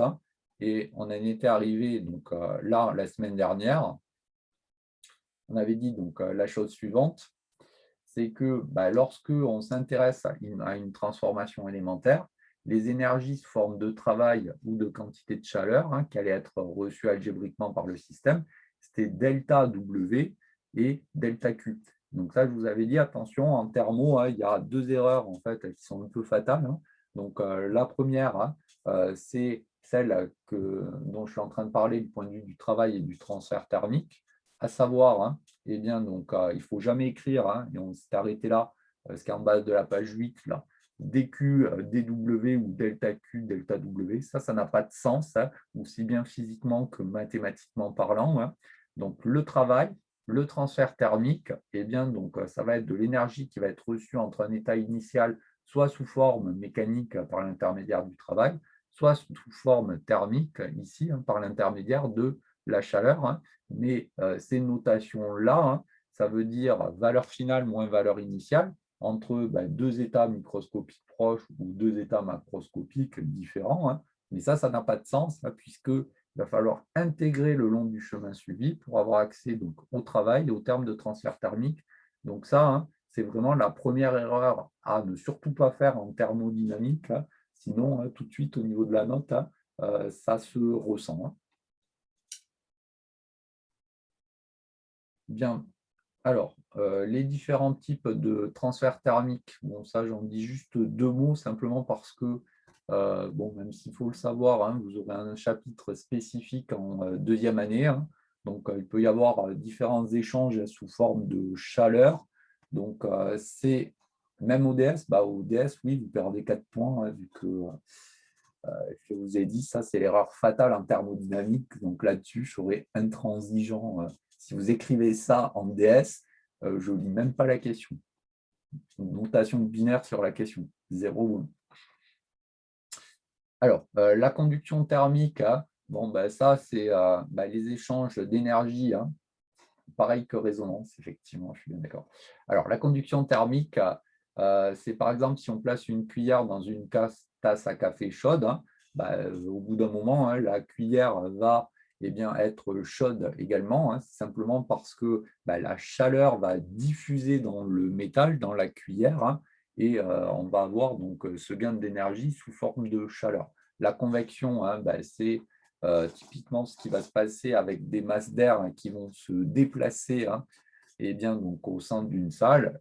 Et le rayonnement thermique, c'est par exemple l'énergie qui va être rayonnée dans le vide en provenance du soleil Bon, ça, je passe assez vite. Je vous dis, vous avez un chapitre spécifique en deuxième année. Alors, plus important pour nous, ça va être la notion donc, de thermostat.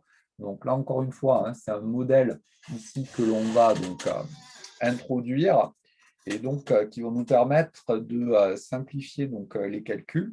Donc, imaginons hein, les deux petites expériences suivantes. On a un caillou hein, qui est initialement donc, à la température T1. Et donc, on va mettre donc, ce caillou hein, dans un verre d'eau qui est à la température T2 ou dans un lac qui est à la température T2. Bon, on conçoit bien hein, qu'en termes d'échange d'énergie, hein, eh bien, donc, on ne va pas avoir tout à fait la même chose suivant qu'on mette ce caillou dans un verre d'eau ou dans un lac. Donc, si vous mettez hein, le caillou en fait ici dans un verre d'eau, eh bien, donc, on va avoir la masse d'eau qui va être mise en jeu au niveau donc, du verre d'eau qui est relativement faible. Et donc, au final, on va avoir eh bien, donc, une température finale, ici, attention, hein. Hop, là, l'inégalité, elle est dans le mauvais sens. Hein. Modifiez bien sur vos polis. Hein. Donc, la température finale, ici, hein, de votre dispositif, qui sera plus grande que T1 et plus petite que T2, hein, simplement parce qu'il y a un équilibre thermique qui va s'opérer entre l'eau et le caillou, hein, si bien que le caillou va voir sa température diminuer alors que l'eau va voir sa température augmenter et au final, on aura aussi bien l'eau que le caillou qui seront à la température TF. Bon. Si on fait la même opération, mais en mettant le caillou dans le lac, hein, on conçoit bien que le fait de mettre un caillou dans un lac, hein, ça ne va quasiment pas faire varier donc, la température de l'eau du lac. Et donc, le lac, du point de vue du caillou, hein, on peut voir ça donc, de thermostat. Oui, juste une seconde, je termine. Et donc, si on voit ça comme un thermostat, hein, eh bien, ça veut dire qu'on peut raisonnablement considérer que la température en fait, du lac va rester constante tout au long de la transformation. Vous allez voir, hein, dans les chapitres qui suivent, on utilisera souvent hein, cette notion de thermostat, hein, à savoir on considérera que le système il est mis en contact avec un dispositif qui est suffisamment donc, grand, gros, de manière à ce que la température de ce thermostat, de ce dispositif, ne varie quasiment pas. Oui. Dans la transformation, il y a marqué que T2 est inférieur à T1, et par contre, dans l'observation, il y a marqué que T1 est inférieur à T2. Alors, attendez, laissez-moi relire, là, j'ai dû me louper dans les inégalités. Le caillou, lui, il est à la température T1. Oui, donc là, pour le coup, effectivement, hop, excusez-moi, c'est moi qui me suis trompé en corrigeant.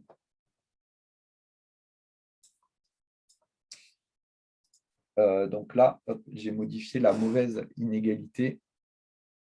Donc, c'est ici, là, que j'ai modifié la mauvaise. Bien. Donc, cette notion de thermostat, hein, vous allez voir, même si on va rencontrer ça hein, donc, dans le chapitre sur le premier principe juste après, hein, ça va être plutôt anecdotique. Hein. C'est surtout au niveau du second principe où ça va être particulièrement intéressant pour nous, cette notion de thermostat.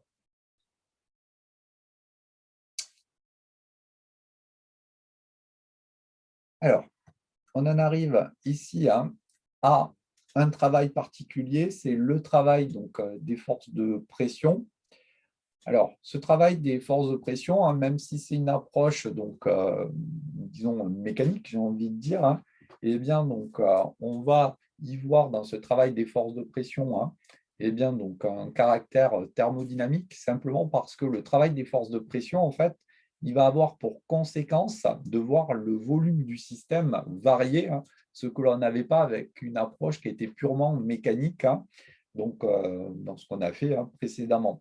Et donc là, schématiquement, hein, pour voir un petit peu comment on va exprimer ce travail des forces de pression, hein, on va considérer dans un premier temps hein, un dispositif assez simple et puis après, on généralisera. Donc ici, hein, on a eh bien, un récipient avec donc, des parois qui sont rigides hein, sur toute la partie là, que je suis en train de montrer. Donc ici, hein, on a des parois rigides. Et après, on a un piston ici qui peut eh bien, donc, se déplacer. Donc là, j'ai mis deux positions hein, donc, différentes du piston. Donc, je l'ai représenté au niveau donc, du point M, le piston. Hein, il va être repéré par son abscisse X. Et je l'ai représenté ici en M', où son abscisse, c'est X plus dx ici.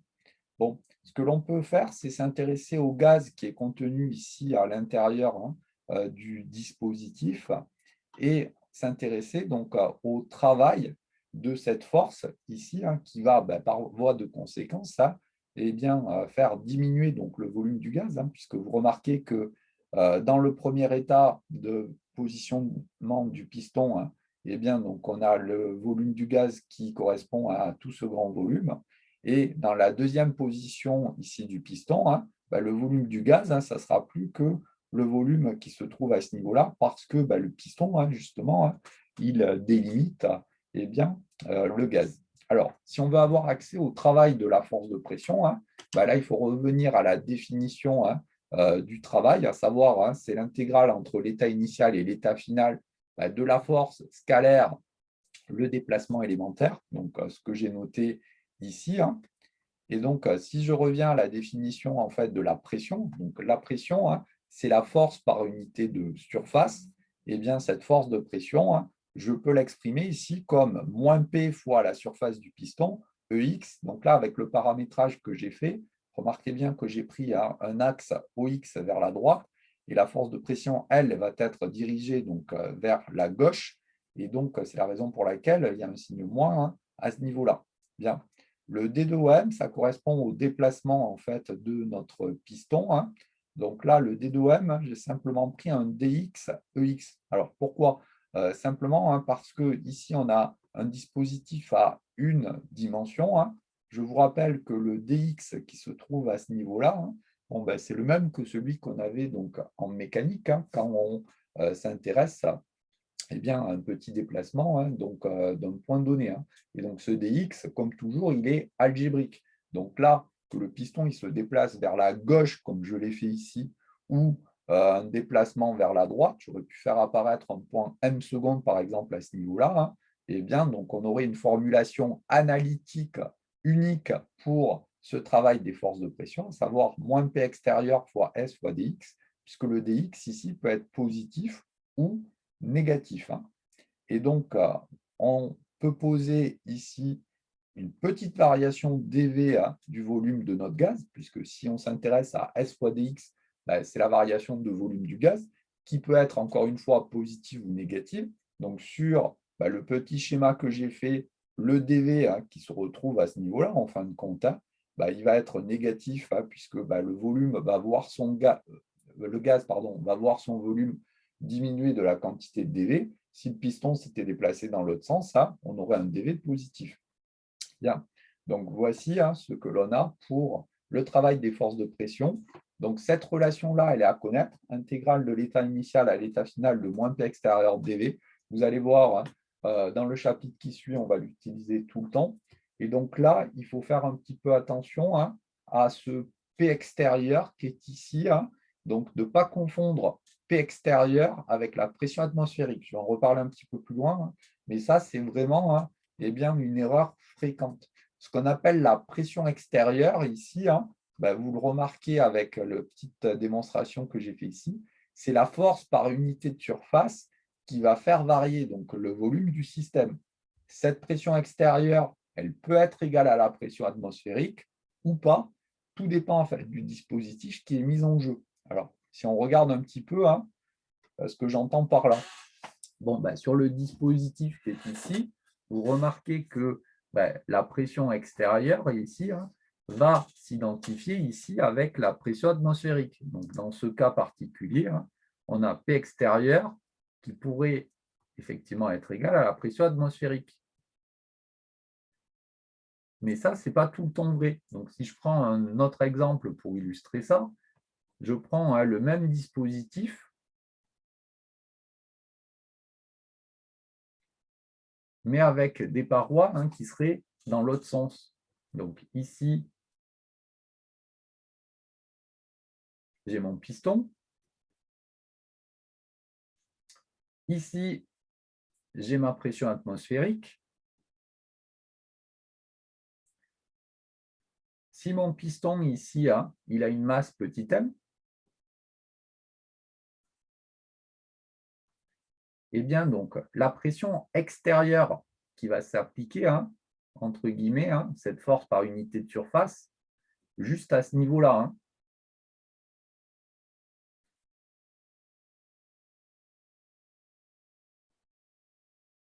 Vous remarquez que la pression extérieure, ça sera la pression atmosphérique, donc plus mg sur S, ici.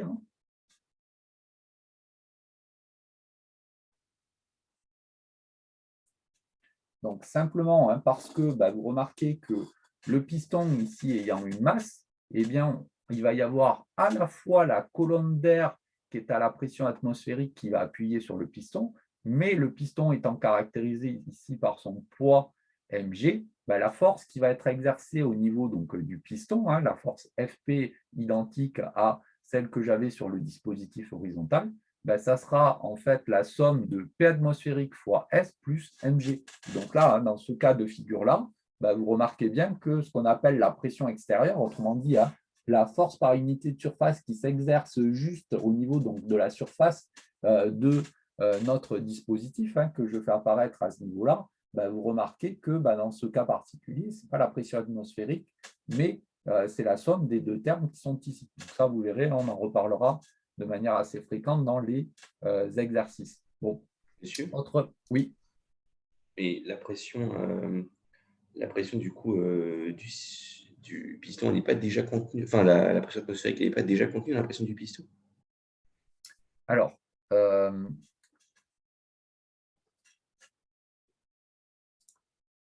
ce qu'il faut voir, je garde ta remarque en suspens, je généralise juste la relation, et puis je réponds à la question. Donc ici, la généralisation, ici un système quelconque, c'est intégrale de moins P extérieur dV, donc simplement parce que, eh bien, donc, si on généralise, donc on avait juste avant, eh bien, 3 parois donc, qui étaient rigides, et puis on avait un piston qui est mobile. Donc, ce qu'on peut imaginer, c'est qu'on a un dispositif ici à 2 pistons mobiles, par exemple. Si je m'intéresse eh bien, donc, au gaz qui est contenu à ce niveau-là, ça va être en gros le même calcul que précédemment, à part qu'il faut le faire 2 fois, parce qu'on va avoir eh bien, donc, des forces de pression qui vont faire varier le volume de ce côté-là et de ce côté-là. On pourrait imaginer que l'on rajoute également un piston sur la partie supérieure, sur la partie inférieure, etc. Donc, c'est la raison pour laquelle on généralise ici cette expression du travail des forces de pression en moins P extérieur dV, en imaginant ici qu'on a quelque chose de tout ce qu'il y a de plus général. Alors, pour revenir à la question de votre camarade, donc, ce qu'il faut voir les choses, il faut voir les choses de la manière suivante, en fin de compte. Ni sous cette forme-là du dispositif à 2 pistons, ni sous la forme d'un dispositif à 1 piston que j'évoquais précédemment. Mais on a ici notre système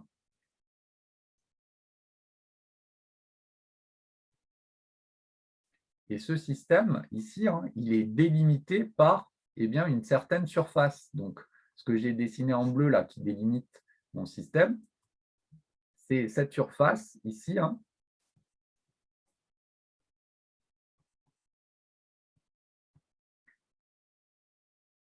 qui va délimiter le système.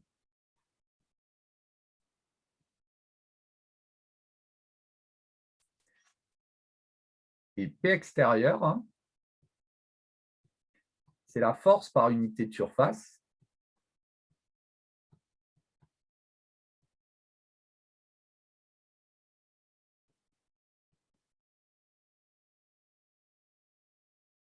donc, qui s'exerce ici sur la surface S, justement. Et donc là, le fait qu'il y ait éventuellement un piston juste à gauche ici de cette surface ou qu'il y en ait plusieurs, on s'en fiche. Ce qu'il faut regarder, c'est vraiment cette surface ici qui délimite le système et la force par unité de surface qui s'exerce justement sur cette surface S qui va nous englober le système. Et donc, sur l'exemple qui se trouve à ce niveau-là, ou à ce niveau-là, ce qui revient au même, ce qu'il faut regarder, c'est la force qui s'exerce ici sur le bas en fait, du piston.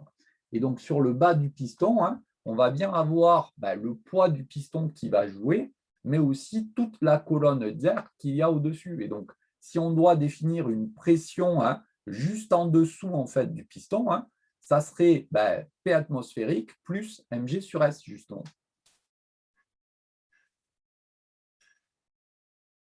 Oui, c'est bon? Monsieur, merci. Bien. Alors, ici, je termine juste sur le travail. Après, on s'arrêtera là. On fera une petite pause là, avant les TIPE. Là. Deuxième formulation du travail. Et donc là, il y a une petite subtilité qu'il faut bien avoir en tête et vous y réfléchirez bien d'ici demain, puisque c'est demain qu'on commencera là, le premier principe avec les choses importantes d'un point de vue calculatoire. Si la transformation elle est infiniment lente ou réversible, alors attention, réversible, c'est un qualificatif qui est plus fort que infiniment lente. On a un chapitre spécifique, en fait, c'est le chapitre du second principe, où on s'intéressera justement à ce critère de réversibilité. Ce qu'il faut avoir en tête, c'est simplement que une transformation qui est réversible, elle est forcément infiniment lente. Donc là, pour écrire la relation encadrée qui est ici, soit la transformation elle est que infiniment lente, et c'est valable, soit en plus d'être infiniment lente, elle est réversible, et ça reste valable également. Donc une transformation réversible étant forcément infiniment lente, en fait. Donc remarquez qu'au niveau du terme qui est ici, on a l'intégrale de moins P dV, avec P qui est la pression du système. Alors pourquoi cela? Simplement parce que, en fait, si la transformation elle est infiniment lente, à chaque instant, les paramètres d'état intensif, nos variables d'état, vont avoir le temps de s'uniformiser de manière à avoir l'équilibre thermodynamique. Et je vous rappelle que l'équilibre thermodynamique, c'est un équilibre à la fois mécanique et thermique. Et donc, du fait de l'équilibre mécanique, eh bien, la pression du système sera égale à la pression extérieure. Et donc, si je reprends juste pour finir l'exemple que l'on avait ici, eh bien, si la transformation elle est infiniment lente, ça veut dire qu'à chaque instant de la transformation, on aura ici la pression de notre système qui sera égale à la pression extérieure. Alors, si on prend un petit exemple concret pour illustrer ça, imaginons qu'on s'intéresse justement à ce dispositif-là, ou à celui qui est à côté, ce qui revient au même, et qu'on prenne un petit chalumeau là, et que l'on chauffe, alors plutôt qu'un chalumeau, on va prendre un briquet, plus exactement, et que l'on chauffe, eh bien, donc, très doucement, en fait, le gaz qui se trouve à l'intérieur du récipient grâce à ce petit briquet, eh bien, donc, il y a de l'énergie qui va être échangée, mais de manière très lente, puisque le chauffage ici va être très lent. Et donc, à chaque instant de la transformation, on aura la pression du gaz ici qui serait égale à la pression extérieure. Et donc, je vous ai donné une petite image la semaine dernière là, pour illustrer l'opposé en fait, de ces transformations infiniment lentes.